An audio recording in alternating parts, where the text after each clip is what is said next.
Amen.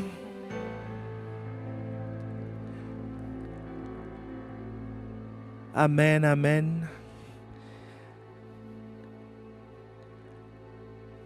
Alors, donc, nous nous retrouvons ce soir pour poursuivre avec, toujours sur notre thématique, faire un pas de plus vers la véritable communion fraternelle. Et aujourd'hui et jeudi prochain, par la grâce de Dieu, nous allons étudier le rôle, la place et le rôle du Saint-Esprit dans la communion fraternelle. Vous allez voir qu'il a un rôle stratégique et nous devons savoir ces choses pour pouvoir les vivre, pour pouvoir le demander. Vous savez que le Saint-Esprit se demande, pour pouvoir le demander et vivre totalement l'expérience que nous avons à faire par lui. Amen. Mais avant, j'aimerais prendre quelques questions qui ont été posées suite à la rencontre de samedi. Vous savez que ce que nous faisons ces jeudis, c'est à rattacher à ce que nous faisons les samedis, n'est-ce pas, depuis le début du mois, sur la même thématique. Et vous avez sans doute vu que sur YouTube, on a changé les titres, on a précisé les différents titres. Je nous encourage à suivre et à réécouter. Je sais que c'est ce que vous faites déjà, mais je vous encourage à le faire. Alors, depuis la dernière fois, donc le thème de la dernière fois, c'est qu'est-ce que la communion fraternelle, n'est-ce pas? Et nous avons, il y a quelqu'un qui a posé une question qui dit, j'aimerais revenir sur le point où vous disiez que considérer sa famille spirituellement ne veut pas dire renier sa famille biologique. Oui, mais plus concrètement, comment cela se traduit-il? Et surtout, comment être équilibré? Donc après viennent des exemples. Par exemple, on organise une confrate le jour de l'anniversaire de mon père ou de ma sœur. Que fais-je? Que dois-je faire? Amen. C'est concret, hein? Ça parle à quelqu'un? Alors, c'est très, très concret. Et alors, que dois-je faire? Il y a des priorités. Il y a des priorités. D'abord, donc les priorités nous poussent à organiser nos vies de telle sorte qu'il y a d'abord Dieu, il y a ensuite notre famille, d'accord? Notre famille naturelle. Donc, il y a la famille spirituelle, il y a Dieu, il y a sa famille, il y a notre famille naturelle. Donc, même en étant parent, ce qui est moi aussi mon cas, avant, enfin, quand on n'a pas d'enfant, il est facile de s'organiser, d'organiser sa vie d'une certaine façon. Mais quand les enfants viennent, les choses sont un peu plus compliquées. Qu'un parent me dise Amen. Donc, les choses que tu pouvais faire à 10 heures, tu es obligé de les décaler à d'autres heures. Amen. À d'autres heures. Soit tu le fais tard, quand ils sont au lit, ou tu le fais tôt, le matin. Mais tu ne peux pas le faire en même temps qu'eux. Amen. Bon, donc ça veut dire que dans ma vie, je mets une place, je m'organise à ce que Dieu ait toujours sa place. C'est-à-dire, je dois avoir mes temps de culte personnel, je dois participer à la vie de l'Église et je dois m'occuper de ma famille. Toutes ces choses sont compatibles. Je le dis parce qu'il faut, pour pouvoir profiter de la réponse que Dieu va nous donner au travers de cette question, il faut, vous savez, j'ai remarqué que le premier blocage que les gens ont, c'est qu'ils considèrent que c'est juste pas possible. Est-ce que quelqu'un me suit? C'est juste pas possible. Que non, je suis débordé, c'est trop difficile. Comment je vais faire? Comment? Alors, il faut d'abord commencer par dire c'est possible. Donc, tout ce qu'on va dire dans la suite, c'est possible. Bon, maintenant, les priorités, qu'est-ce qui est prioritaire? C'est ce qui est important. Et après le point important, il y a des choses qui sont urgentes. Là, aujourd'hui, c'est l'anniversaire de mon père. ça arrive une fois l'an. Que quelqu'un me dise Amen. La confrate, c'est les frères et sœurs, c'est la famille. Nous sommes là toute l'année. Amen. Donc si nous sommes là toute l'année, je peux quand même prendre un jour, aller honorer mon père, honorer ma sœur, sans problème. L'autre exemple qui est donné, c'est des questions très intéressantes, hein, où j'ai des obligations ménagères envers la famille, alors qu'il y a ADG. Ah.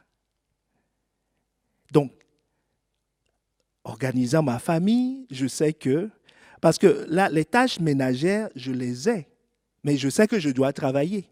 Et je n'ai jamais pris pour prétexte, ah, patron, je ne peux pas venir travailler aujourd'hui parce que je dois récurer ma casserole qui est restée. On ne le fait pas. Que quelqu'un me dise Amen. Nous ne le faisons pas. Donc, si je sais que j'ai atmosphère de gloire, tout dépend de l'âge des enfants, de l'organisation de la famille, c'est vrai, il faut prendre. Mais si je veux me libérer, ça veut dire que ces tâches-là que je dois faire, je dois les faire à un autre moment. Amen. Je dois les différer, je dois m'organiser autrement. Si les enfants sont en bas âge et ne peuvent pas venir, sont en bas âge, tout dépend de l'organisation et des choix que nous faisons dans nos familles. Si nous voulons participer en famille, donc il faut qu'on s'organise pour que les enfants soient préparés, qu'ils mangent à temps et qu'ils viennent. Amen. Donc, il y a toujours moyen du moment où j'ai choisi mes priorités. Est-ce qu'on est ensemble? Donc, le premier point, ce que je veux dire par rapport à cette question, c'est que je ne vais pas renier ma famille, parce que la Bible nous dit dans 1 Timothée 3, le verset 4, c'est ce qui est noté dans la question, si quelqu'un ne sait pas diriger sa maison, comment prendra-t-il soin de l'Église de Dieu? Oui. Mais les apôtres, l'apôtre Pierre, on vient de parler de sa belle-mère. Donc, ils ont tous le même défi. Moi qui suis ici, pasteur Yvan a 4 enfants. Amen. Donc, nous avons tous le même défi. Mais l'organisation est une clé majeure pour pouvoir atteindre ses objectifs sans renier le reste. Mais comme je disais au départ, il faut d'abord se dire que c'est possible. Le Dieu qui nous dit occupe-toi de ma maison, occupe-toi de la famille de Dieu et occupe-toi de ta famille, te donne la capacité de le faire. Après, le reste est une question d'organisation, d'entraînement, de planification. Mais il faut croire dès le départ que c'est possible. Il y a une autre question. Comment persévérer dans la communion fraternelle lorsqu'on fait des efforts et un travail, je ne sais pas ce que la personne veut dire par un travail, qui n'est pas réciproque. C'est-à-dire, moi, je vais vers les gens et c'est comme s'ils ne me répondent pas. C'est ça la question. Hein. Est-ce que nous sommes d'accord? Est-ce que vous pouvez me faire signe si vous comprenez la même chose? C'est une très bonne question. J'y ai pensé, moi aussi, dans la semaine. Avant même que la question n'arrive, je me suis dit, ça, c'est une question que les gens peuvent se poser. Alors, je vais nous la poser autrement. Rappelons-nous que frère est différent d'amis. Je crois que tout le monde a des frères et sœurs. Enfin, tout le monde, pas tout le monde. Mais ceux qui ont des frères et sœurs, même ceux qui n'ont pas de frères et sœurs naturels, bon, dans la famille, qui ont des cousins, des cousines, voilà, qu'ils considèrent comme des frères et sœurs, voilà, ainsi de suite. Est-ce que vous êtes d'accord avec moi qu'on n'est pas familier avec tout le monde dans la famille? Hein? Qui est d'accord avec ça? Ah, alléluia. Je croyais qu'il n'y avait que moi. On n'a pas les mêmes relations. Donc, Dieu ne nous demande pas d'être l'ami intime proche de tout le monde. Ce n'est pas ce que Dieu nous demande. Dieu nous dit de les reconnaître comme des frères. Voilà. Si c'est ton frère, il y a une considération, il y a une relation que tu as avec lui. Mais parmi nos frères et sœurs, il y en a, vous allez faire des activités ensemble. D'autres, vous avez juste le plaisir d'être ensemble et puis c'est tout. Donc, dans l'Église, au milieu des frères et sœurs, je ne serai pas l'intime de tout le monde. Je ne vais pas manger avec tout le monde. Mais j'ai du plaisir à être avec tout le monde. Je suis à l'aise avec tout le monde. Quand on dit qu'il y a un des frères qui est endeuillé ou qui a une difficulté ou qui a un sujet de joie, je me réjouis. Je ne dis pas non, on ne mange pas ensemble, il ne fait pas partie de mon club, ce n'est pas mon groupe de... Voilà, non. À cause de son statut de frère, nous nous mobilisons. À cause de son statut de frère, je suis préoccupé. Est-ce que ça parle à quelqu'un? Voilà, c'est comme dans nos familles. Nous ne sommes pas proches de tous nos frères et sœurs, comme de certains, mais on ne peut pas te dire, par exemple, ta sœur vient d'accoucher. Oh, tu dis, oh, je n'y vais pas. On n'est pas proche. On n'est pas proche. Est-ce que tu peux faire ça? Voilà. On dit que ton frère se marie. Oh, tu dis, oh, ce samedi, je ne suis pas libre. Je ne suis pas libre parce que ça fait 2 ans, on n'a pas mangé ensemble. Non. Amen. Donc, si je fais, la question c'est, on fait des efforts et un travail. Peut-être que la relation, l'affinité, ça ne prend pas. Mais il y a d'autres. Amen. Il y a d'autres. Il y a d'autres. Il n'y a pas... D'ailleurs, aujourd'hui, nous allons voir un point qui va certainement éclairer quelqu'un, la personne qui a... et d'autres qui se posent la même question. Parce que, tu sais, quand tu viens dans la famille, Dieu a prévu pour chacun des amis. Des amis proches, des amis intimes, des grands frères, des mères, des pères. Enfin, tout ça, nous l'avons. Nous l'avons.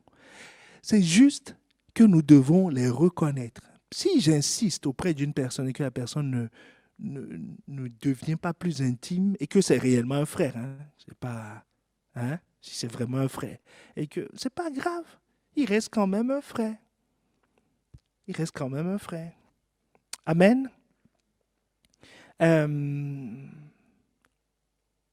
y a d'autres questions, mais je crois qu'ils vont trouver leur réponse au fur et à mesure que nous allons avancer. Et nous pouvons en poser en direct ou à la fin, tout à l'heure. Amen. Amen, amen. Est-ce qu'on peut commencer à aborder notre sujet? Vous avez vos calepins, vous avez de quoi noter, vous avez vos Bibles à côté. Donc, s'il y a d'autres questions qui vous viennent en cours de route, n'hésitez pas. Amen. Donc, aujourd'hui, nous voulons parler de la place et du rôle du Saint-Esprit dans la communion fraternelle. Donc, nous avons dit que notre appel, la communion que nous devons avoir, la communion, en fait, n'est pas une option, c'est un appel que nous avons. C'est que Dieu est fidèle. Lui qui vous a appelé, que quelqu'un dise, Dieu m'a appelé. C'est mon appel. Dieu m'attire pour ça. Il veut que je communie. Il m'a appelé, lui qui vous a appelé à la communion de son Fils, Jésus-Christ, notre Seigneur. Jésus-Christ, notre Seigneur. Il nous a appelés à la communion avec lui.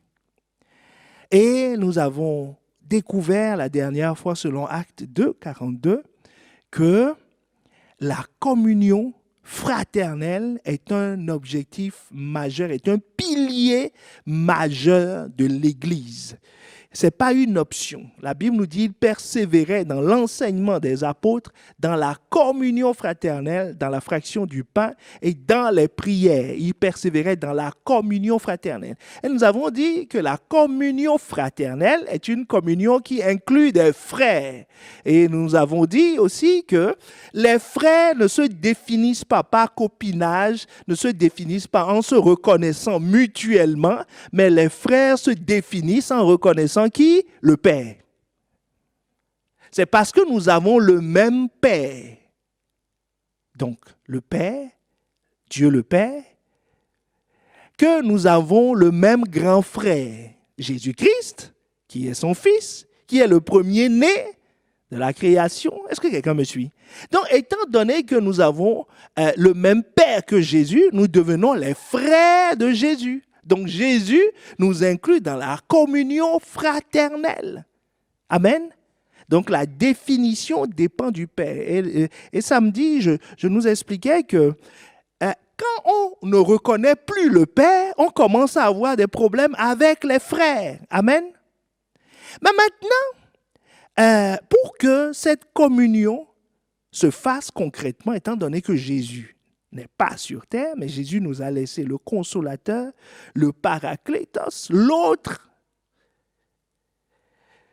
L'autre, Jésus, qui est le Saint-Esprit. La Bible nous dit dans 2 Corinthiens 13, verset 13, dans la version Louis II, que la grâce du Seigneur Jésus-Christ, l'amour de Dieu et la communion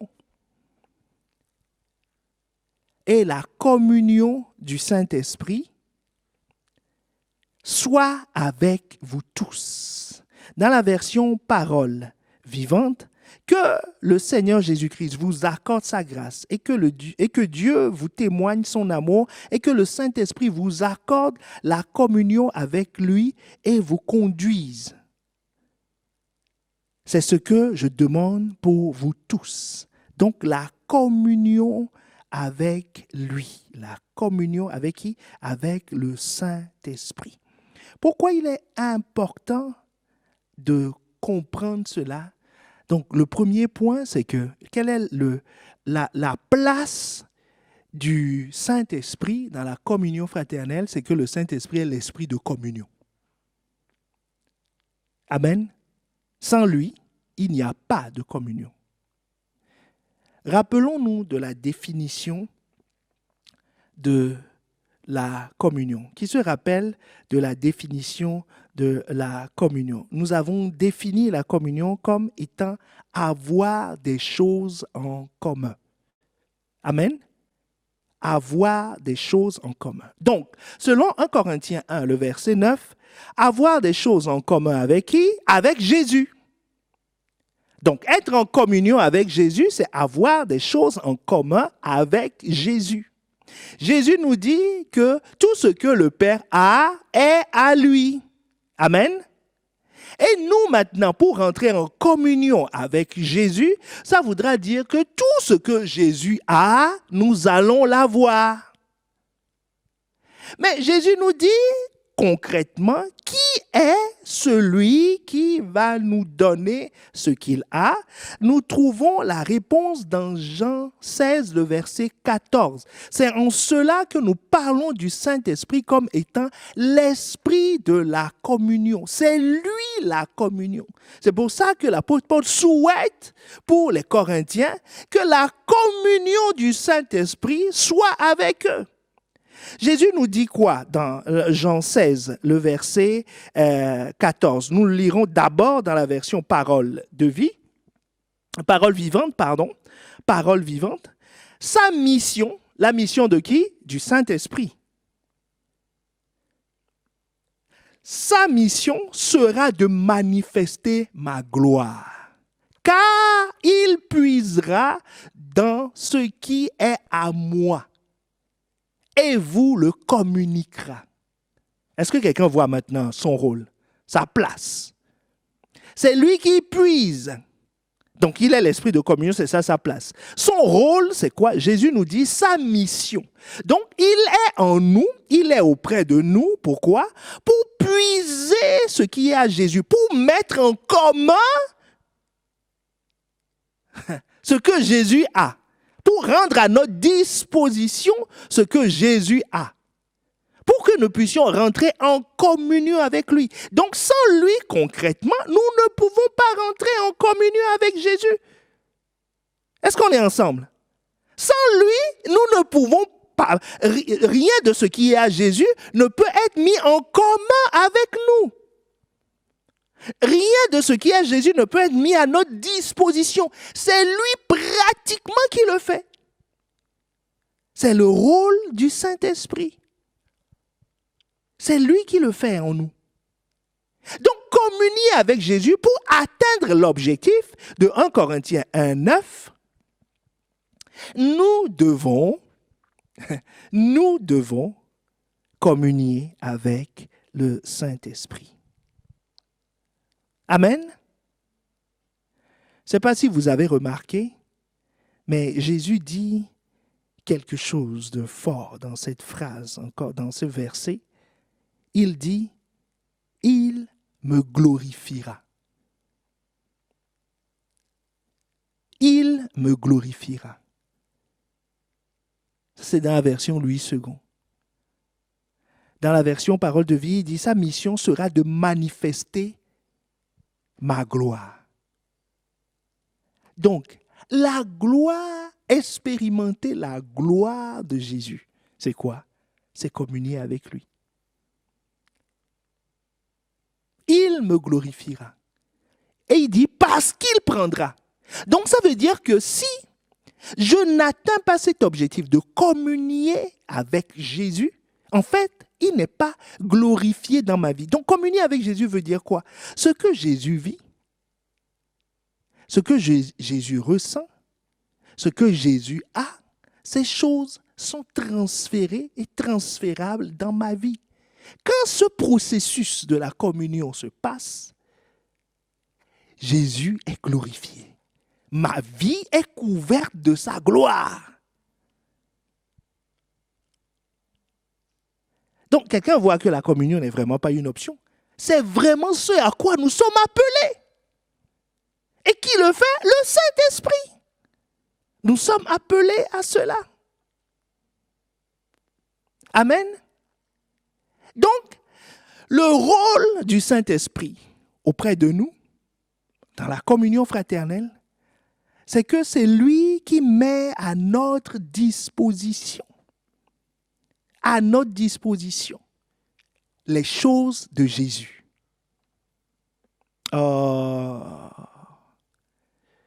Quelqu'un doit dire Amen à cela. C'est lui pratiquement qui met à notre disposition les choses de Jésus. Amen. Bon, maintenant, une chose est qu'on mette quelque chose à ta disposition, une autre est d'en profiter. Amen. La chose peut être disponible, mais ne pas en profiter.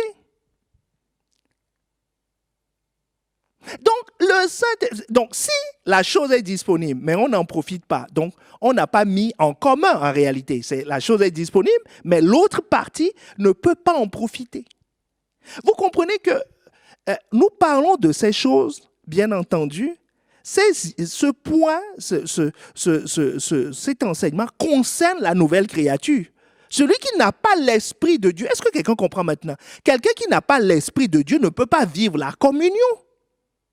Ce n'est pas possible. Parce que c'est le Saint-Esprit qui le fait. Et le Saint-Esprit doit venir habiter en nous. Jésus nous a dit, quand il est à l'extérieur, il nous convainc de péché, de justice et de jugement. Mais quand il est en nous, il met à notre disposition, rappelez-vous, quand on avait parlé du Saint-Esprit, mon avantage, on avait expliqué que l'Esprit de Jésus, c'est Jésus. Donc il sait tout et il connaît tout de Jésus. Donc l'avoir, c'est avoir Jésus. Amen. Donc maintenant, quand il met ces choses à notre disposition, un exemple, une histoire que j'aime, sur laquelle j'aime revenir, sur les disciples sur le chemin d'Emmaüs. Vous voyez que l'information était disponible pour eux. Le Saint-Esprit avait démontré ce que Jésus avait annoncé. Ils l'ont vu, il est mort, et ils ont croisé des femmes qui ont dit, nous l'avons vu, il est ressuscité. Mais qu'est-ce qu'il leur manquait? Rentrer en possession de ce que l'Esprit a mis à leur disposition. L'information que l'Esprit a mis à leur disposition. Quelle information? Non seulement ce que les femmes ont rapporté, mais ils avaient Jésus lui-même avec eux. Mais ils ne purent le reconnaître. Donc l'Esprit Saint, non seulement prend de ce qui est à Jésus et nous l'annonce, mais il nous rend capables. C'est son deuxième rôle. Il nous rend capables de recevoir ce que Dieu veut nous donner. Amen. 1 Corinthiens 2, le verset 12.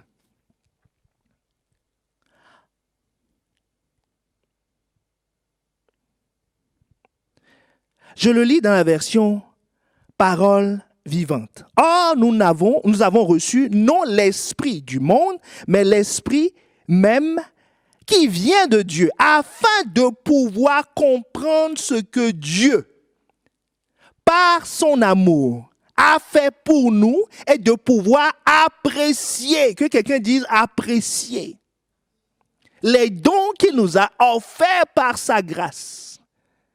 Est-ce que tu vois le point maintenant? Quand l'Esprit vient, il te rend capable, de comprendre,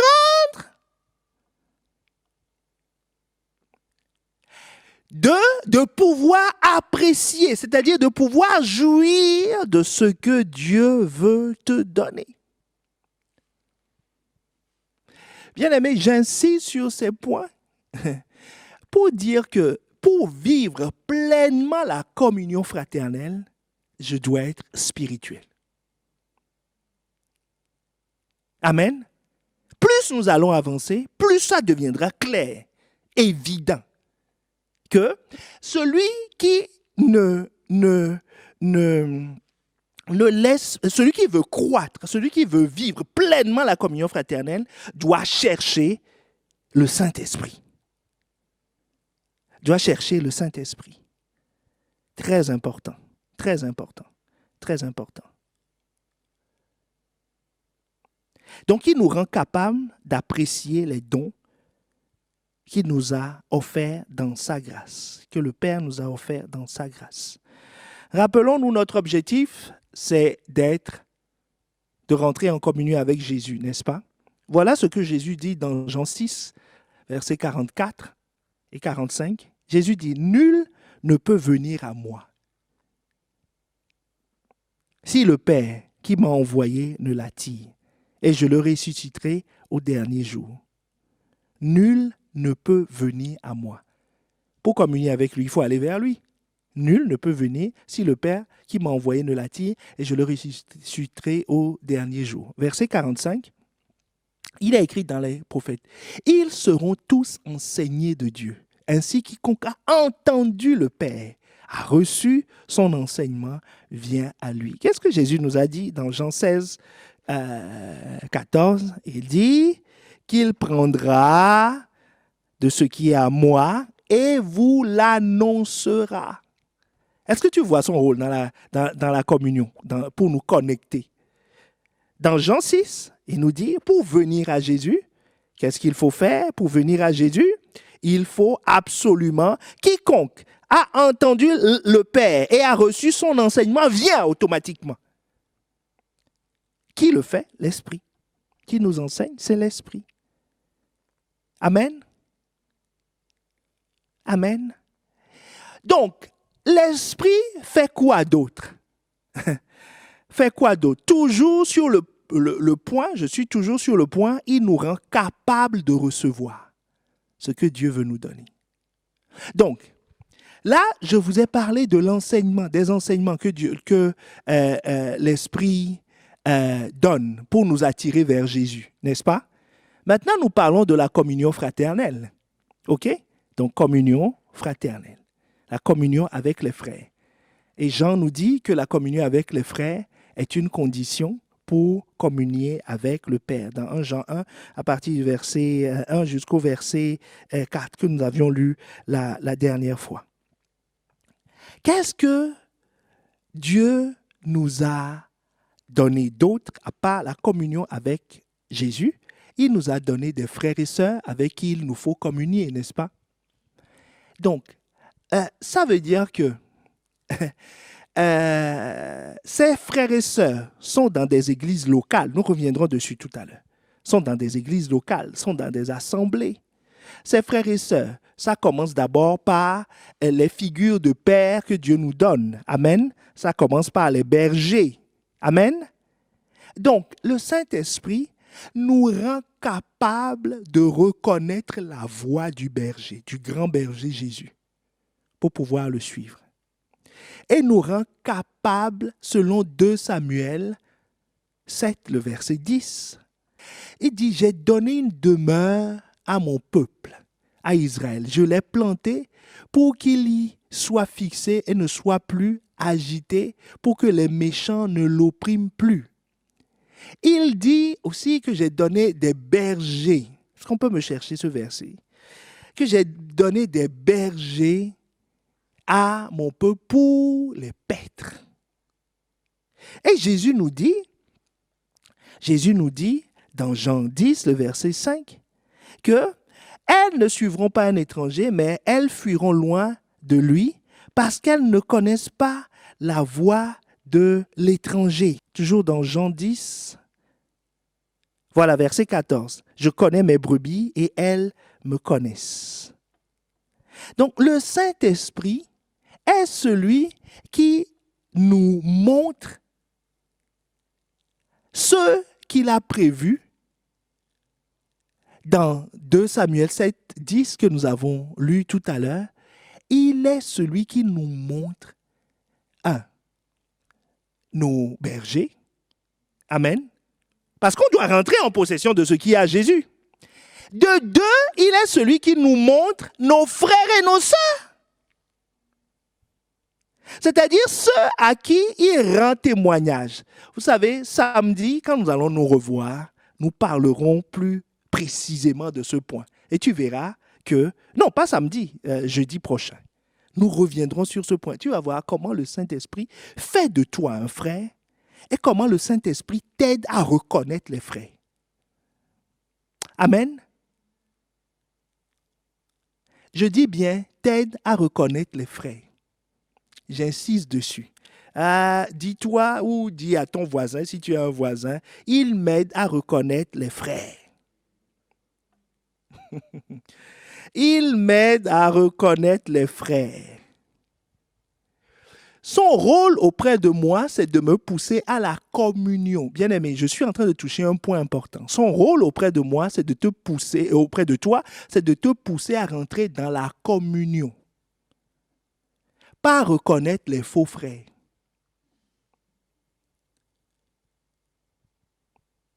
Est-ce qu'on est ensemble? C'est-à-dire, ce n'est pas à toi de faire la police. Oh, est-ce qu'on est ensemble? Prie, demande-lui de te montrer. La Bible nous dit quoi dans 1 Corinthiens 2,12 que nous avons lu. Afin de pouvoir comprendre ce que Dieu, par son amour, a fait pour nous et de pouvoir apprécier les dons de Dieu. Est-ce que Dieu t'a donné des faux frères? Demande à ton voisin, est-ce que Dieu t'a donné des faux frères? Donc pourquoi le Saint-Esprit va devenir le spécialiste de la révélation des faux frères? Il te révèle ce que Dieu t'a donné. Qu'est-ce que Dieu t'a donné? Il t'a donné une maison. Il t'a donné son esprit. Il t'a donné des frères et des sœurs. Donc quand il vient, c'est pour t'aider à reconnaître ces choses. Que quelqu'un me dise Amen. C'est ça le rôle du Saint-Esprit. en nous, en tant que brebis. Amen. En tant que brebis. Si je suis une brebis, je dois reconnaître le berger. Je dois reconnaître Dieu. D'abord, le Saint-Esprit en nous, quel témoignage il nous donne? La Bible nous dit que nous n'avons pas reçu un esprit de servitude, c'est Romains 8. Romains 8, 15. Et vous n'avez pas reçu un esprit de servitude pour être encore dans la crainte. Mais vous avez reçu quoi? Un esprit d'adoption par lequel nous crions Abba Père. Donc quand le Saint-Esprit vient dans ta vie, bien-aimé, suis bien et saisis ce rôle. Que Dieu t'ouvre l'intelligence pour comprendre cela. Quand il vient, qu'est-ce qu'il fait? C'est un esprit d'adoption. Donc il te fait reconnaître quoi? D'abord, le Père. Si tu reconnais le Père, comme nous l'avions lu la dernière fois, tu vas reconnaître ce que le Père a envoyé.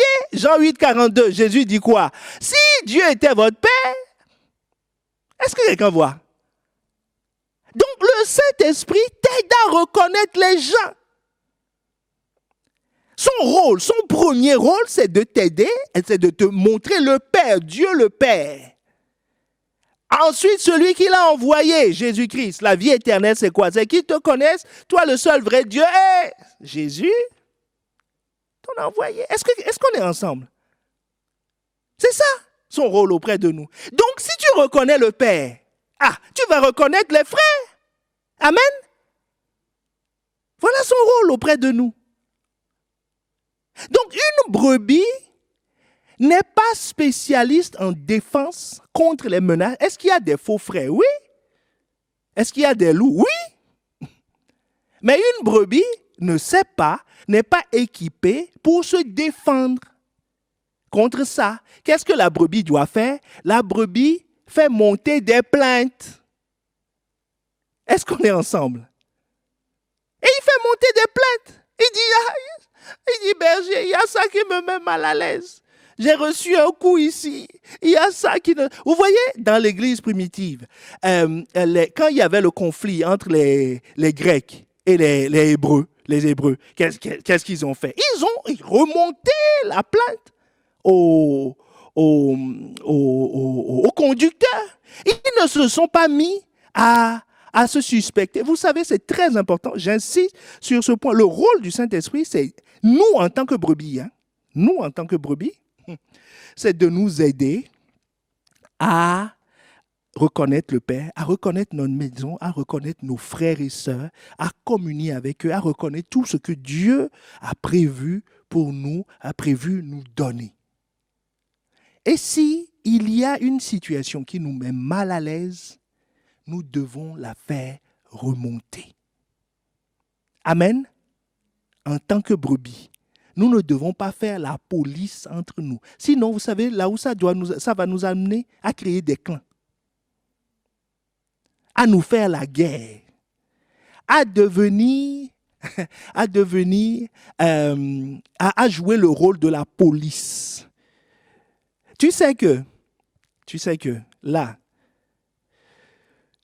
ici en France, si, c'est pas vrai sous tous les cieux, mais si tu vois un voleur et que tu lui cours après, tu l'attrapes, tu le frappes, voilà, tu fais ton justicier dans la rue. Quand les policiers vont arriver, on va arrêter combien de personnes? 2. OK? 2. Et le voleur et toi. Qu'est-ce qu'on te demande? Toi, tu appelles. Tu donnes des indications. Est-ce qu'on est ensemble? C'est le rôle de l'État, donc des bergers, de faire la police. Est-ce qu'on est ensemble? Donc le rôle du Saint-Esprit en tant que brebis, c'est de nous connecter au Père, de nous faire rentrer dans ce que Dieu a prévu pour nous, parce que sans lui, nous ne pouvons pas recevoir ce que Jésus a. C'est lui qui nous le transfère, mais c'est aussi lui qui nous rend conscients de ces choses. Ça, c'est le premier point que nous avons vu. Maintenant, pour notre protection, parce que c'est ça la question que quelqu'un se pose. Dit oui, mais comment on va faire pour notre protection. Le Saint-Esprit a plusieurs façons de protéger la communion.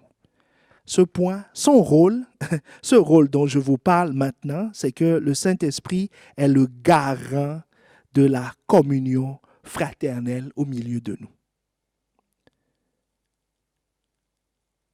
Nous devons être très conscients de ça.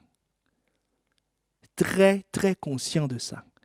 Que le Saint-Esprit est celui qui veille sur la communion. C'est lui qui fait la police de la communion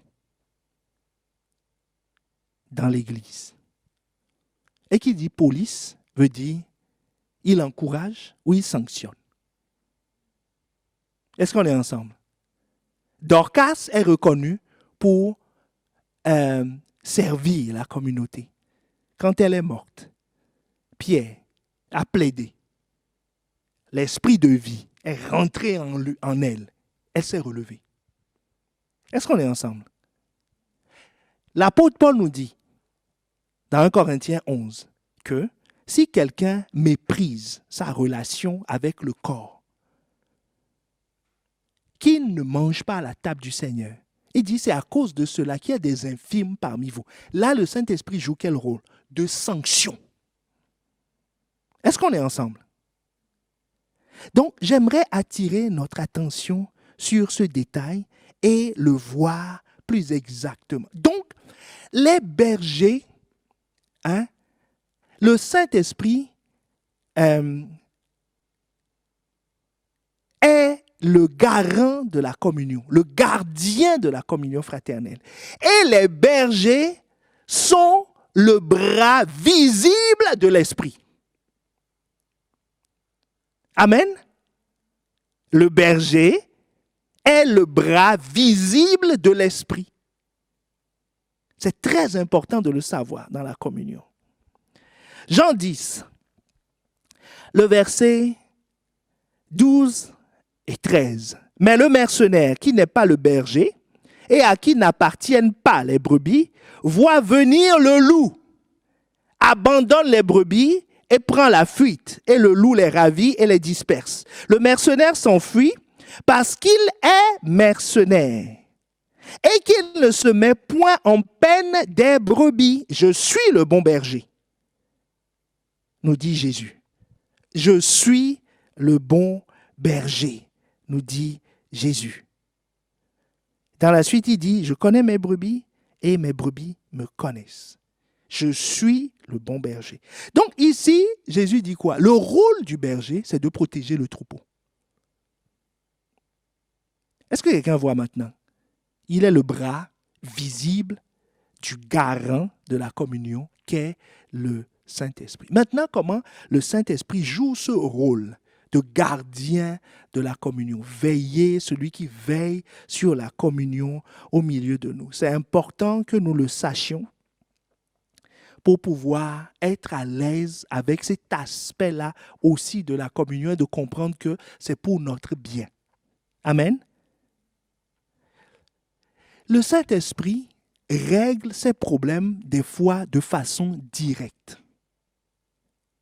J'appelle ça des actions directes, sans même consulter le berger lui-même. Amen. L'exemple du Nouveau Testament, c'est le cas d'Ananias et de Saphira, que nous connaissons. Ils sont venus se présenter pour mentir à Pierre. Pierre a avalé la couleuvre sans problème. Il n'a rien vu. Il n'a rien vu. Mais sauf que, l'Esprit était en lui. L'Esprit s'est manifesté le jour-là. Je ne crois pas que c'est la première fois qu'on ment à Pierre. Non. On lui ment régulièrement. Mais sauf que, là, l'Esprit a sanctionné. Sans la permission de Pierre. Pierre n'a fait que constater que, ils sont morts. Est-ce qu'on est ensemble? Sans passer par Pierre. Deuxième cas, dans 1 Corinthiens 11, quand on parle de la Sainte Seine, de ceux qui sont frappés, vous croyez que le berger est au courant? Non. C'est le Saint-Esprit qui intervient directement. Il dit, c'est pour cela qu'il y a au milieu de vous des infirmes. Donc, l'apôtre Paul ne fait que le constater. Pourquoi? Il a donné la raison. Parce que ceux-là ne respectent pas, ne vivent pas la communion. Est-ce que c'est clair pour tout le monde? Il faut être conscient de ça. Que le Saint-Esprit... Donc, je dois vivre la communion avec crainte, en fait. Je dois honorer mes frères, vivre la communion avec crainte. C'est ça le point. Le Saint-Esprit est celui qui révèle. Je parle ici des bergers, hein? OK? Donc, c'est les bergers qui sont le bras visible du Saint-Esprit, qui est le gardien de la communion au milieu de nous, qui veille sur le peuple. Donc, à eux, il leur révèle des fois les cœurs, selon ce qu'il veut. Est-ce qu'on est ensemble? Il leur révèle les cœurs, selon ce qu'il veut.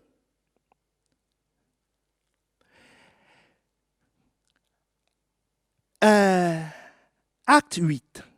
Simon le magicien, qui a donné sa vie à Christ. Nous connaissons son histoire. La Bible nous dit au verset 13, Simon lui-même crut, et après avoir été baptisé, il ne quitta plus Philippe, et il voyait avec étonnement les miracles et les prodiges qui s'opéraient. Donc, c'est quelqu'un qui appartient à l'église de la Samarie. Mais maintenant, quand nous allons au verset 20, nous découvrons tout à coup, au verset 20, nous découvrons tout à coup que, en réalité, le frère, celui que nous appelions le frère Simon, n'appartient pas à la communion fraternelle de l'église de la Samarie. Verset 21, la Bible nous dit quoi? Il n'y a pour toi ni part ni lot dans cette affaire, car ton cœur n'est pas droit devant Dieu. Donc le frère Simon, par la révélation du Saint-Esprit, à qui? Pas à la foule forcément, mais aux autorités, révèle que son cœur n'est pas droit devant Dieu. Amen. C'est pour, je vous partage ce point pour que vous sachiez que Dieu équipe les bergers pour veiller sur le troupeau. Et dans les équipements du berger, il a cette capacité, selon le Saint-Esprit, d'avoir une révélation des cœurs, une interprétation des attitudes, comme c'est le cas pour Simon ici. Et comme c'était le cas pour Jésus, dans Jean 6, le verset 70, Jésus dit, « N'est-ce pas moi qui vous ai choisi, vous les 12, et l'un de vous est un démon. » Qui lui a dit? C'est le Saint-Esprit qui lui a révélé que l'un est un démon. C'est le Saint-Esprit. Mais Jésus a gardé ce démon pendant plusieurs années. Est-ce qu'on est ensemble? Il a gardé pendant plusieurs années, jusqu'au temps fixé par le Saint-Esprit.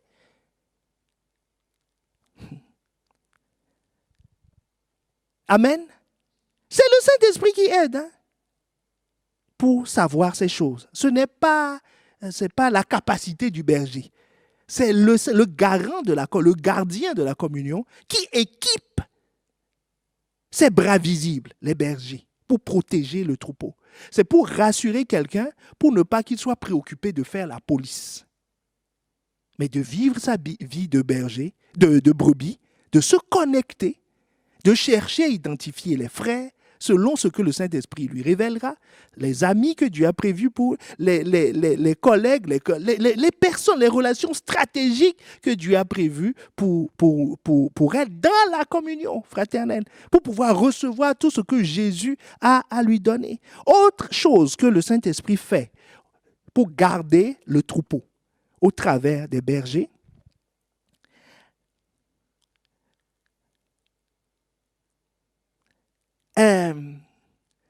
Ça répond à une question qu'on se pose souvent. C'est-à-dire, moi, dans la foule, c'est-à-dire nous, au milieu des brebis, nous voyons des choses bizarres. Mais est-ce que le berger, est-ce qu'il est vraiment spirituel? Est-ce qu'on est ensemble? Est-ce que quelqu'un connaît quelqu'un qui s'est posé cette question? Est-ce qu'il est vraiment connecté? Pourquoi lui ne voit pas les mêmes choses que nous? Est-ce que quelqu'un connaît quelqu'un qui a déjà expérimenté ça? Et pourquoi lui ne voit pas? Regarde, 1 Timothée 5, le verset 24, te dit une chose. Ça ne dépend pas de la capacité du berger, ça dépend du Saint-Esprit. La Bible nous dit que les péchés de certains hommes sont manifestes. Même avant qu'on les juge, c'est manifeste, c'est évident. Tandis que chez d'autres, ils ne se découvrent que dans la suite. Est-ce que ça parle à quelqu'un? Ce n'est que dans la suite. Selon quand Dieu veut le révéler. Amen. Mais il faut avoir cette assurance que je suis en sécurité dans la communion fraternelle parce que Dieu, le Saint-Esprit, veille sur nous. Amen. Donc, c'est à moi, mon rôle, c'est d'être attentif à l'Esprit, d'être attentif au conducteur que Dieu m'a donné, et je suis en sécurité, parce que Dieu veille sur nous. Amen. C'est ça qui donne la capacité au berger, le bras visible du Saint-Esprit. Amen. Donc, tout ce que je dis là, en fait, j'exalte le Saint-Esprit. C'est lui le protecteur, ce n'est pas l'homme. Est-ce qu'on est ensemble? Ce n'est pas l'homme, c'est l'Esprit qui veille sur nous, au travers de... Regarde le conseil que l'Esprit donne à Timothée au travers de la bouche de Paul. Dans 2 Timothée 4, le verset 14. Alexandre le forgeron, m'a fait beaucoup de mal. Le Seigneur lui rendra selon ses œuvres. Verset 15, si on peut l'afficher. Je ne voulais pas te donner un verset 15. Garde-toi aussi de lui, car il s'est fortement opposé à nos paroles. Donc, l'Esprit avertit Timothée concernant les relations qu'il peut avoir ou ne pas avoir. Est-ce que quelqu'un me suit? En lui disant, le forgeron là que tu vois, ne le fréquente pas. C'est important que nous le sachions. Parce que si on dit maintenant à quelqu'un, fais attention à telle relation, il va dire, ah, ça c'est anti-communion.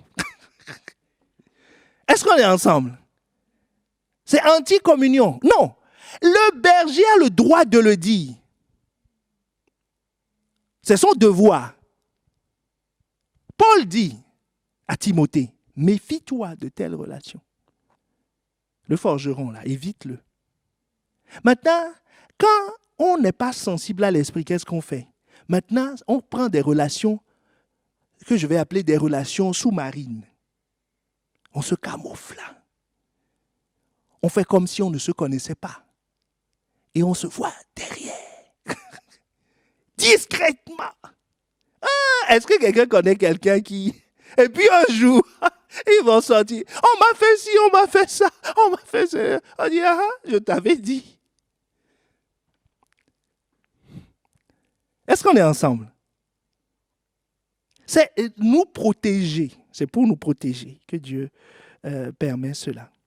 L'apôtre Paul dit, toujours à Timothée, 1 Timothée 1, le verset 3, « Je te rappelle l'exhortation que je te fis à mon départ pour la Macédoine, lorsque je t'engageais à rester à Éphèse, afin de recommander à certaines personnes de ne pas enseigner d'autres doctrines. » Verset 4, « Et de ne pas s'attacher à des fables et à des généalogies sans fin qui produisent des discussions plutôt qu'elles n'avancent l'œuvre de Dieu dans la foi. » L'apôtre Paul dit quoi?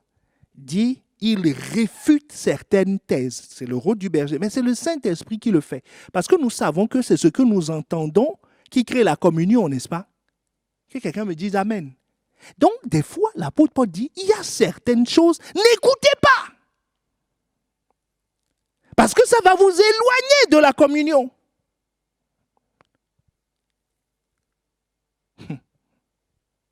Mais c'est le Saint-Esprit qui le fait. C'est le Saint-Esprit qui le fait. C'est pour nous protéger. Le Saint-Esprit aussi aide, nous protège en évitant que nous ayons de mauvais modèles. Amen. Mauvais modèle. C'est-à-dire ne pas promouvoir quelqu'un dont la fidélité n'est pas prouvée, par exemple. Il aide à cela. C'est le cas de Marc, le cousin de Barnabas, donc dans Acte 15, verset 37 à 40. Verset 37 à 40. Donc, je récapitule ce que nous avons vu depuis le début. Nous avons dit que la place du Saint-Esprit, c'est qu'il est l'esprit de la communion. Amen. Son rôle, c'est de nous transférer, premier rôle que nous avons vu, c'est qu'il prend de ce qu'il y a à Jésus et nous le donne, c'est-à-dire met à notre disposition en partant de la définition du mot communion qui est avoir en commun. Avoir en commun. Donc Jésus a des choses à me donner et moi aussi j'ai des choses à donner à Jésus. Ces choses-là, nous les verrons plus tard. Mais là, nous sommes en train de voir ce que Jésus a à me donner. Amen. Donc, le Saint-Esprit, son rôle, c'est de prendre ce qui est à Jésus et de le mettre à notre disposition. Amen. Deuxième rôle, c'est qu'il nous rend capables de recevoir ce qu'il met à notre disposition, ce que Jésus veut nous donner. Parce que ce n'est pas évident de donner une chose je me répète, te donner quelque chose est une chose, mais en profiter en est une autre. C'est le Saint-Esprit qui nous rend capables, selon 1 Corinthiens 2, le verset 12. Il nous rend capables de recevoir ce qui est à Jésus. Il nous rend capables comment? Par son enseignement. Amen. Le Saint-Esprit nous rend capables de recevoir comment aussi, en plus de l'enseignement, il nous rend capables d'être sensibles à la bonne voie. Tout ça, c'est des sujets de prière que je nous donne pour savoir comment développer notre communion fraternelle. C'est des clés, bien-aimés, c'est des clés. Disons, c'est le Saint-Esprit qui va me rendre capable, de reconnaître la voix du berger. Du grand berger qui est Jésus, la voix du grand berger de la maison dans laquelle je suis, il m'a établi. Parce qu'il a prévu pour chacun d'entre nous une maison. Et c'est dans cette maison que nous avons nos frères et sœurs. Ça s'appelle l'église locale. Ça s'appelle l'église, enfin la maison dans laquelle il n'y a pas de centre chrétien. Mais après, nous verrons que nous avons chacun une église locale. Il faut une porte d'entrée. Amen. Il nous rend capables de connaître la voix du berger. L'Esprit Saint veille, est le gardien de la communion. C'est le dernier point que nous avons vu. Il est le gardien de la communion. Et les bergers sont les bras visibles de ce rôle. Il n'appartient pas aux brebis d'assurer leur propre sécurité. Autrement, ce n'est plus une brebis. Amen. Si tu vois une brebis qui se bat, qui attaque les loups,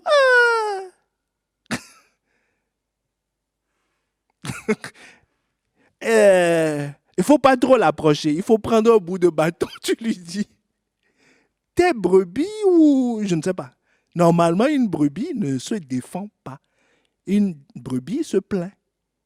Une brebis fait remonter les choses, disant, il y a ça qui ne va pas. Mais il n'assure pas sa propre défense. Amen. J'ai introduit la prochaine fois. Et nous nous arrêtons là. Nous arrêterons là. Un des rôles du Saint-Esprit. nous partons du général, vous voyez, pour tendre vers quelle relation je dois avoir à mes frères. Nous sommes en train de poser le contexte général de la communion. L'Esprit Saint est celui qui nous donne et qui bâtit l'Église locale. C'est lui qui nous donne. Vous savez, en réalité, je vous le dis parce que vous êtes mature, n'est-ce pas? Hein? Que quelqu'un me dise Amen. Vous pouvez entendre de telles choses.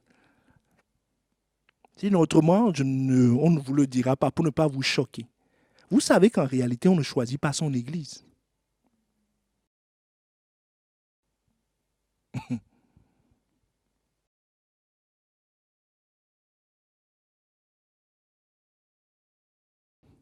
Il dit quoi? J'ai donné une demeure. J'ai donné une demeure. De Samuel. J'ai donné. J'ai donné une demeure à mon peuple. Il n'a pas dit mon peuple a choisi une demeure. Est-ce qu'on est ensemble? J'ai donné. Je vous donnerai des bergers selon mon cœur et vous paîtront avec intelligence et avec sagesse. Qui nous aide à reconnaître? C'est le Saint-Esprit. Si nous lui posons la question, c'est très important. Très important. Donc, c'est le Saint-Esprit qui nous donne le lieu, l'église locale, qu'est-ce que je veux dire par là? Le lieu de notre communion. Je ne peux pas communier partout sur la terre. J'arrive ici, je communie. Je sors de là, je communie. Je fais... Ah, non, il y a un endroit pour moi. Qui me le donne? C'est l'Esprit. Amen. C'est lui qui bâtit l'église locale. 1 Corinthiens 12 maintenant, le verset 13. Il dit, nous avons tous en effet été baptisés dans un seul esprit pour former un seul corps. Baptisés dans un seul esprit pour former un seul corps. Donc nous ne pouvons pas former un seul corps sans être baptisés d'un seul esprit. Si nous n'avons pas le même esprit, si nous n'avons pas le même courant, quelqu'un se rappelle du message de pasteur Grégory qu'il nous avait donné lors du dernier séminaire, si nous n'avons pas le même courant d'esprit. Pourquoi des fois la communion est rendue difficile pour certains? Parce que l'esprit, il s'est trompé peut-être de maison, parce que l'esprit qui agit en lui est un esprit de puissance, et il se retrouve dans une assemblée où il y a un esprit d'enseignement de... Est-ce qu'on est ensemble? Donc nous sommes baptisés d'un seul esprit pour former un seul corps. C'est le Saint-Esprit qui nous unit, qui nous permet de... C'est ça l'église locale, c'est ça le lieu de notre communion. C'est l'Esprit qui le fait. C'est l'Esprit qui le fait. Amen. C'est l'Esprit qui le fait. C'est l'Esprit qui le fait. Donc, l'objectif, c'est que nous formions un seul corps. Maintenant, dans ce seul corps, du moment où nous avons un seul esprit, nous avons la capacité de former un seul corps, quelles que soient nos différences. C'est pour ça qu'il dit dans la suite, soit juif, soit grec, soit esclave, soit libre. Et nous avons tous été abreuvés d'un seul esprit. Maintenant, je réponds à une question qui a été posée. Bon, la communion est possible avec qui? Les frères. Les frères, c'est ceux qui sont abreuvés du même esprit. Amen. L'esprit de notre Père. Maintenant, au milieu des frères, on a des frères immatures.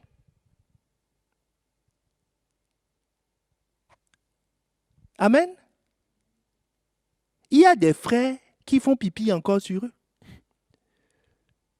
Donc tu vas dire que c'est plus ton frère.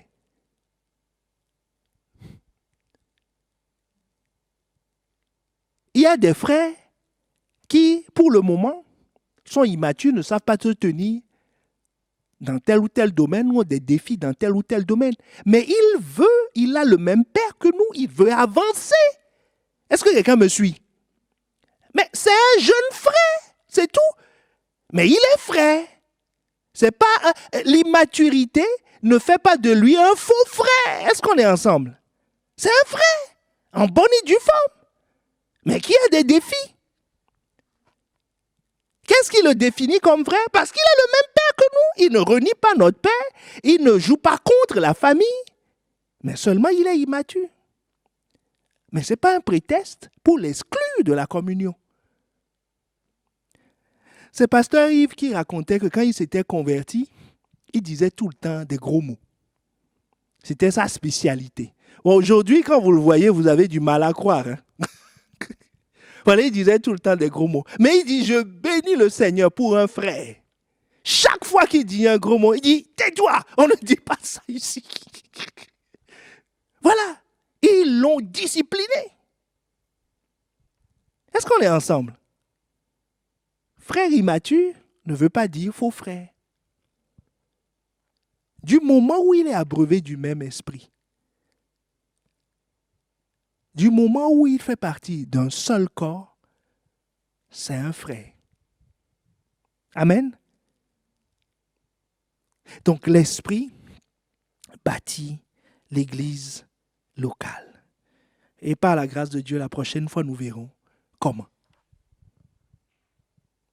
Amen. Je récapitule. Sa place, il est l'esprit de la communion. Ses rôles. Il prend de ce qui est à Jésus et nous le donne. Jean 16, verset 14. Il nous rend capables de recevoir ce que Jésus veut nous donner. 1 Corinthiens 2, le verset 12. Il est le gardien de la communion. Au travers, soit directement, sans la permission de personne, Ananias et Saphira, Pierre n'a rien dit, il les a frappés. Myriam et Aaron, on parlait de la femme de Moïse. Dieu n'a pas demandé la permission de Moïse en disant, Moïse, est-ce que je peux intervenir? Non, non, il les a frappés. Il a frappé Myriam tout de suite, sans permission de quiconque. Et les bergers sont les bras visibles pour veiller sur la communion. Je détaille un peu ce point. Dans mon résumé, les bergers ont la capacité d'exclure quelqu'un de la communion. Amen. En obéissant à l'ordre du Saint-Esprit. Ont la capacité d'avertir. Ont la responsabilité de confronter les loups, de les tuer. On va faire une prière dangereuse dans quelques temps, vous verrez. Et vous verrez les effets.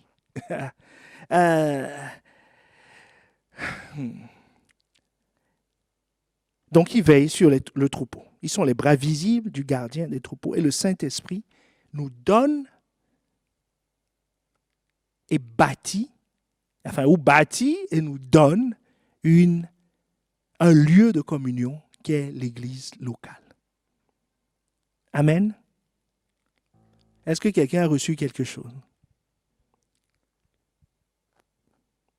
Quelqu'un a reçu quelque chose? Il y a une question. J'ai une question lors de la deuxième rencontre des stars. Je prends cette question parce qu'elle a rapport avec ce que nous avons dit aujourd'hui.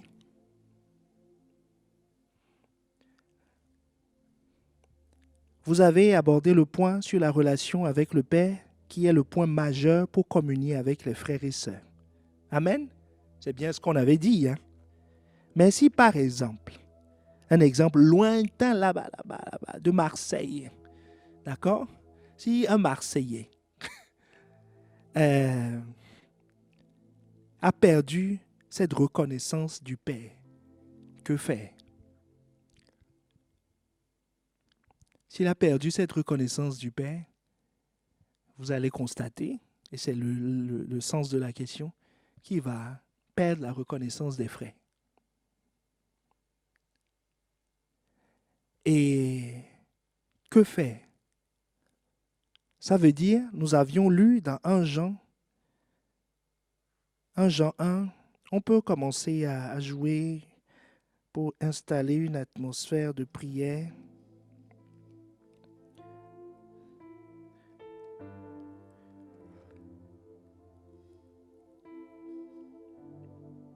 Verset 7, 1 Jean 1, le verset 7. Nous avions lu que mais si nous marchons dans la lumière, comme il est lui-même dans la lumière, nous sommes mutuellement en communion et le sang de Jésus, son Fils, nous purifie de tout péché. Verset 9, si nous confessons nos péchés, il est fidèle et bon pour nous les pardonner, pour nous purifier de toute iniquité. Si nous disons que nous n'avons pas péché, nous le faisons menteur et sa parole n'est point en nous. Et je crois que cette question est la question de quelqu'un qui reconnaît quelque chose. Maintenant, il faut le confesser. Je disais une chose la dernière fois. Il ne faut pas se dire, je vais faire plus d'activités, je vais donner plus d'offrandes, je vais servir plus, je vais me faire voir plus des responsables, ainsi de suite, pour revenir dans la communion. Ce n'est pas la porte pour revenir. Ce n'est pas la porte pour revenir. La porte, nous avons vu aujourd'hui que le Saint-Esprit est l'esprit de communion, n'est-ce pas? Et le Saint-Esprit sait toutes choses. Il sait toutes choses. La Bible nous dit qu'ils sont même les profondeurs de Dieu. Donc ce qu'il faut faire, c'est de le confesser. C'est de demander pardon à Dieu. C'est de le reconnaître. C'est de le reconnaître. Et si cette attitude a eu... c'est de le reconnaître. Et si je suis sorti, il faut retourner voir le bras visible. Je vous le conseille. Parce que tu ne sais pas ce que Dieu lui a révélé. Amen. Et d'avouer, de dire, voilà mon cas. Je veux revenir. Confesser, c'est dire ce que tu veux. Je prends l'engagement, je veux revenir. Et que ce ne soit pas juste des mots, mais que ton attitude change, aille dans ce sens. L'esprit de communion est envoyé pour que nous communions. Il n'est pas là pour nous sanctionner. Il n'est pas là pour nous frapper. Donc il ne veut pas nous frapper. C'est parce qu'Ananias et Saphira ont persisté. Parce que l'apôtre Pierre leur dit par le Saint-Esprit, comment avez-vous laissé remplir? Donc c'est pas ils n'ont pas fait ça la veille et puis le lendemain on les a frappés. Non, c'est un processus, ils sont rentrés dans le processus. Donc il faut rompre ce processus par la confession. Il faut rompre ce processus par la repentance, parce qu'il ne faut pas que ta bouche dise quelque chose que tu ne penses pas. Ce n'est pas de la politique, parce que celui à qui tu t'adresses, c'est le Saint-Esprit qui sait toutes choses. Avant même que tu n'ouvres la bouche, il sait. Donc il faut venir à lui. Et tu seras... Et il va te réintégrer. Si le Saint-Esprit te réintègre, qui sur la terre ne pourra pas te réintégrer? Est-ce qu'on est ensemble? Donc il est important de commencer par là. Que faire? Il faut confesser. Que faire? Et il faut changer d'attitude. Que faire? Il faut rentrer, demander au Saint-Esprit, intègre-moi dans la communion. Parce que c'est lui le garant de la communion. Amen. Mais il ne faut pas chercher à faire des choses pour lui plaire. Non, c'est simple. Confesse, avoue, reconnais.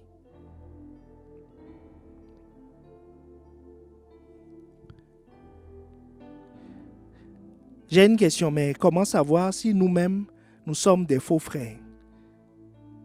La réponse est, qui est ton père? Amen.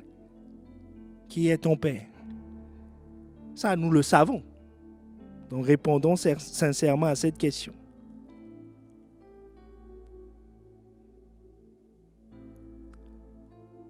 Est-ce que les responsables de département sont des bergers?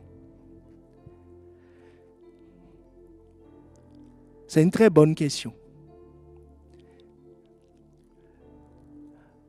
Les responsables de département sont des tuteurs ou des administrateurs, sont des gestionnaires à qui on nous confie. Nous avons répondu à cette question dans la matinale. Je fais la publicité de la matinale. La dernière matinale, je crois, quand il y avait... oui, c'était la dernière matinale. Nous avons la réponse dans Galates 4, le verset 2. Ça va nous permettre de répondre à la question, une question récurrente qui est très importante. Quelle est la différence entre père berger,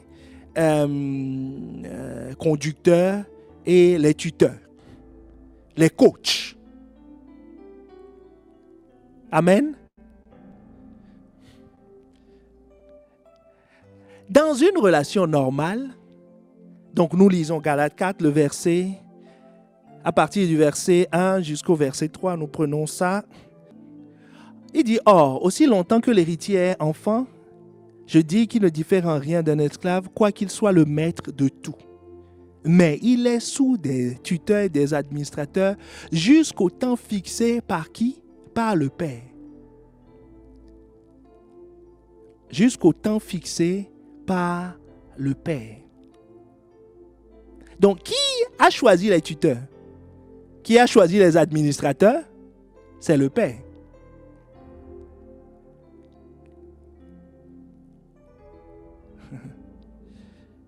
Donc, dans l'Église, dans l'administration de l'Église, le berger peut nous confier à des gens. Mais c'est des tuteurs, c'est des administrateurs pour nous. Donc, ils ont des choses à nous apprendre. C'est comme quand tu es allé à l'école, on t'a confié à l'enseignant. Amen. Pour qu'il t'apprenne la géographie, pour qu'il t'apprenne la couture, pour qu'il t'apprenne ceci, cela. Mais tu es un père à la maison. Tu es un conducteur. Tu ne vas pas t'attacher au maître. Au maître d'école ou au professeur.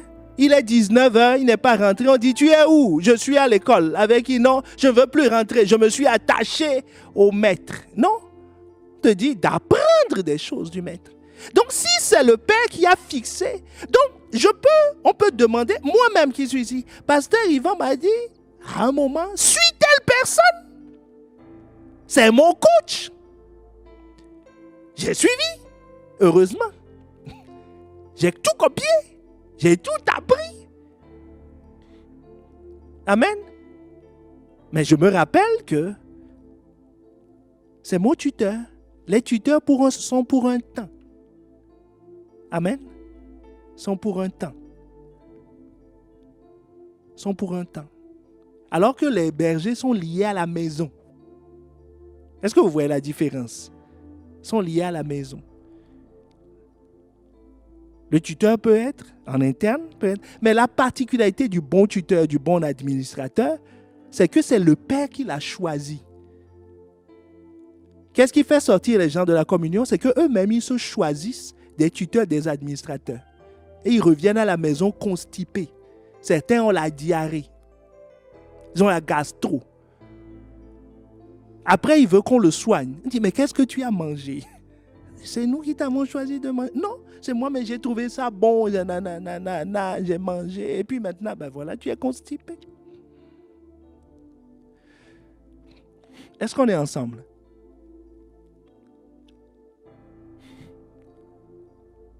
Et des fois, les gens cachent même. Hein. Ils disent, oh, moi, je ne sais pas, j'ai payé. Oh, je ne sais pas. Il fait comme s'il n'est même pas au courant, il ne connaît pas ce truc. Alors que il régale de ça. Il le cache.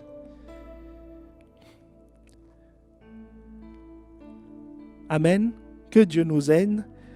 J'espère qu'on a répondu. Donc, chaque fois qu'on nous confie, on nous dit « suis telle personne » ou que telle personne t'aide. C'est des tuteurs, c'est des administrateurs. Amen. Et il faut les recevoir et les traiter comme tels.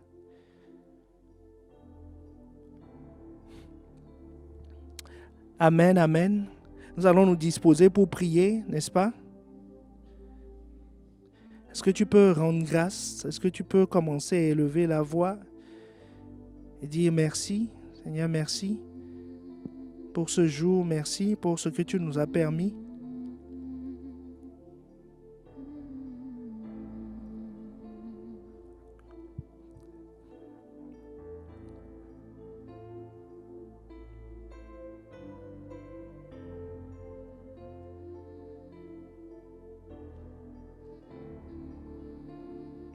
Oh, si je t'en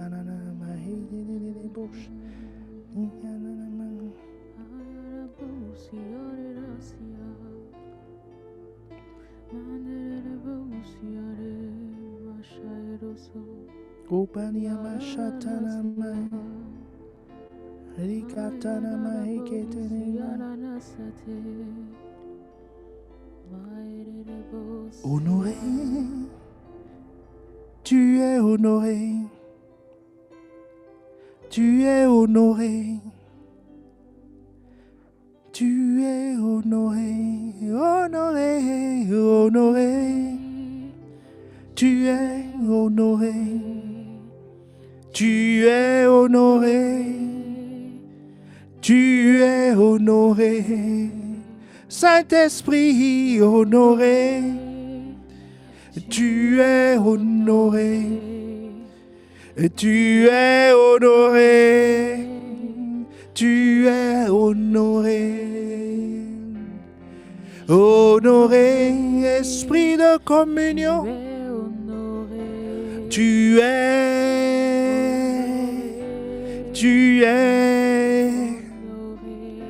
honoré, honoré, tu es honoré, tu es honoré, tu es honoré, apprécié,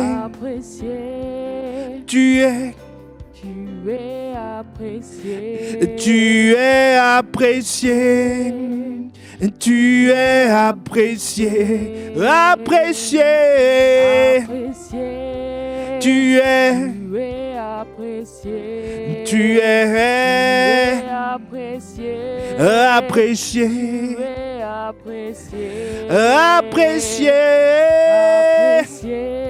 tu es apprécié, apprécié. Bien-aimé, élève la voix et apprécie-le pour son rôle, pour sa mission auprès de nous. Est-ce que tu veux apprécier l'esprit de communion en disant, Seigneur, c'est toi, c'est toi, c'est toi, c'est toi. C'est toi qu'il me faut, c'est toi qui me fais rentrer.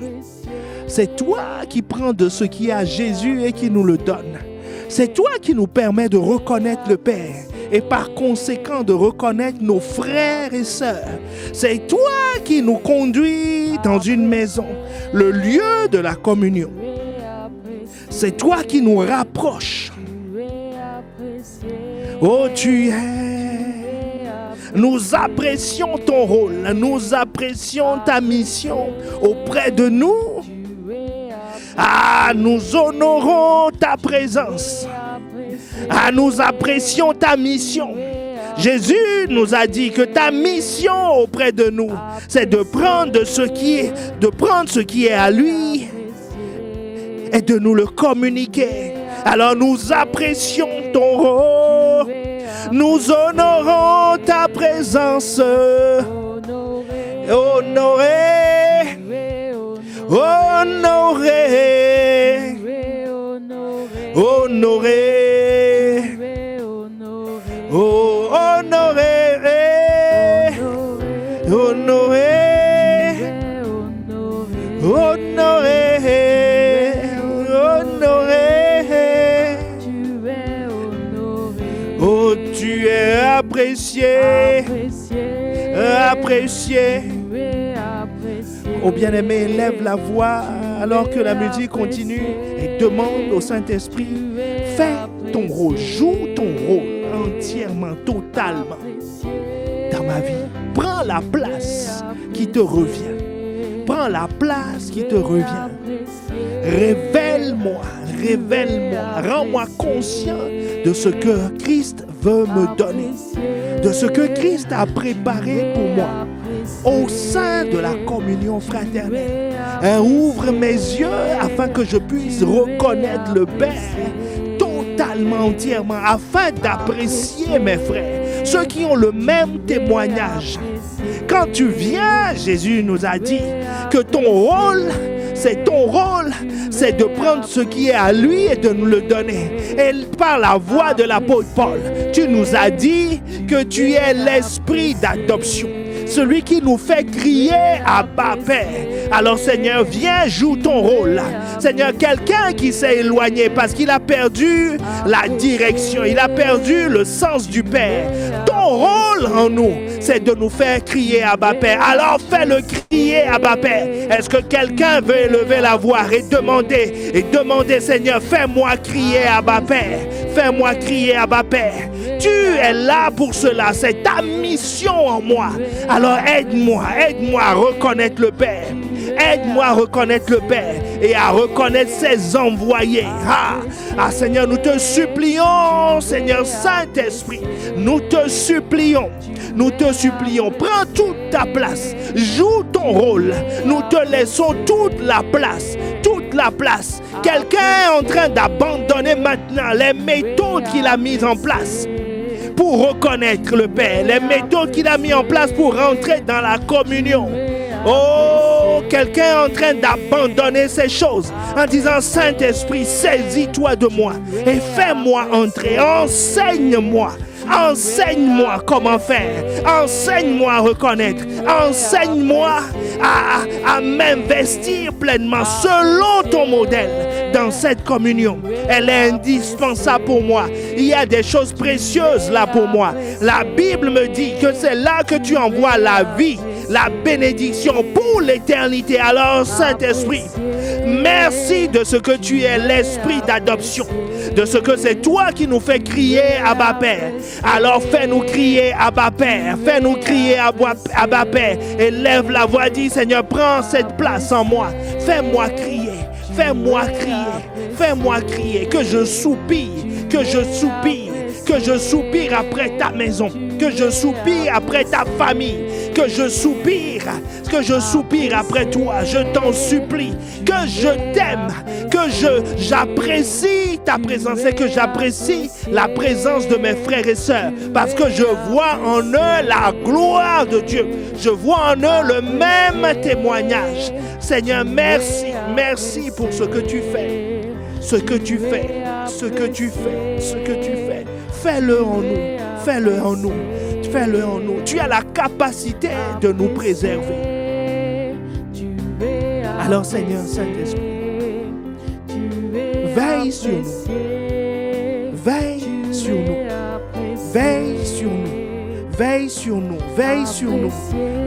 nous. Là où quelqu'un avait un esprit de crainte,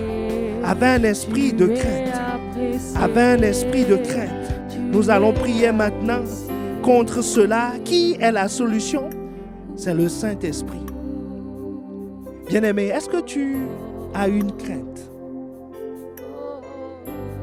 L'esprit de libération, l'atmosphère de libération est ici maintenant. Tous les obstacles, toutes les craintes qui nous empêchent de rentrer pleinement dans la reconnaissance du Père et par conséquence dans la reconnaissance des frères et sœurs, nous allons nous lever maintenant. Cela s'appelle un esprit de servitude.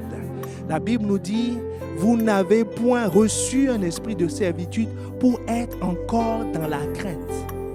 Pour être encore dans la crainte. Quelqu'un prend conscience du fait que l'esprit qu'il a reçu, c'est un esprit d'adoption. C'est un esprit qui fait crier Abba Père. C'est un esprit qui pousse vers la famille. C'est un esprit qui pousse vers le Père.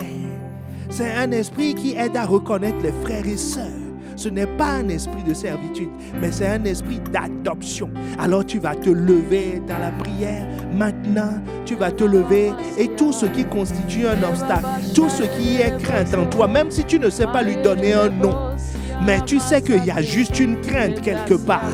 Alors élève la voix et chasse-le de ta vie.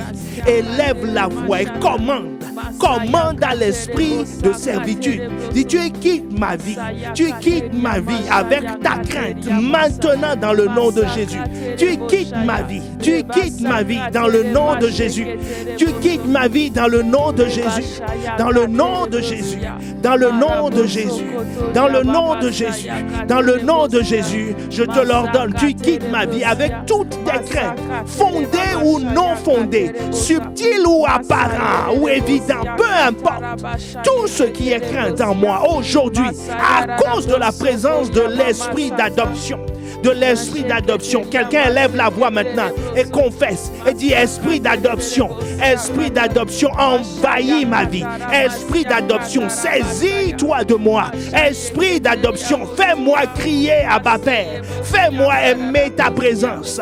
Fais-moi reconnaître le Père. Dans le nom de Jésus, demande-le. Jésus nous a dit que le Père donnera-t-il le Saint-Esprit à ceux qui le lui demandent. C'est lui l'esprit d'adoption. Alors élève la voix, crie, soupire, demande à Dieu, esprit d'adoption, je te supplie. Père, donne-moi l'esprit d'adoption. La Bible nous dit que vous avez reçu. Ça veut dire que ça nous a été donné. Alors demande au Père. Demande au Père. Ne parle pas à l'esprit d'adoption. Demande au Père. Père, donne-moi. Père, donne à l'Église l'esprit d'adoption. Répands sur nous parce que nous voulons rentrer dans une autre dimension de la communion. Nous avons compris qu'il nous faut l'esprit d'adoption pour nous faire crier Abba Père, Ah, nous te demandons, nous te le demandons, nous te supplions. Père, nous te demandons dans le nom de Jésus, Seigneur, déverse. Ta parole a été envoyée. Alors, Seigneur, confirme ta parole. Déverse ton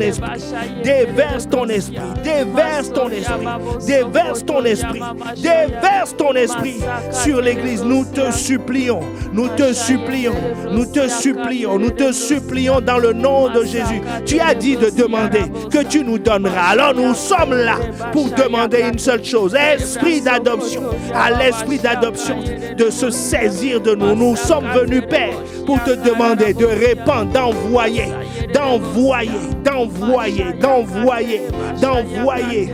sur l'Église l'esprit d'adoption. Seigneur, afin que quiconque s'est égaré revienne, quiconque était sur la bonne voie soit renforcé, parce que nous voulons rentrer dans un autre niveau de communion dans le nom de Jésus.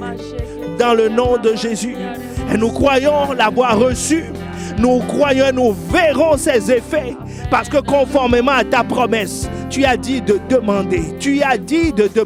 Seigneur, personne d'entre nous n'agira, n'ira vers son frère par crainte de quoi que ce soit, mais Seigneur, par amour, à cause de l'adoption dont nous avons bénéficié en Christ Jésus, dans le nom de Jésus. Merci pour ta grâce. Merci pour ta grâce manifestée pour nous. Merci pour ta présence.